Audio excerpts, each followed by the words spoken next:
செய்து பூஜிக்கும் பக்தி அதிலும் உன்னை காணலாம். பசி என்று தன் முன் வந்து கையேந்தி கேட்கும் போது தன் உணவை தந்தால் கூட உன்னை காணலாம். உன்னை காண பல கோடி இங்கு வாரி இறைக்கிறார்கள்.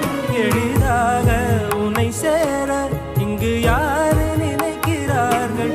அலங்காரம் அதில் நீ இல்லை, அகங்கார மனதில் இல்லை. துளி கள்ளம் கபடம் கலந்திடாத அன்பில் இருக்கிறாய். உணர்ந்தேன் உனையே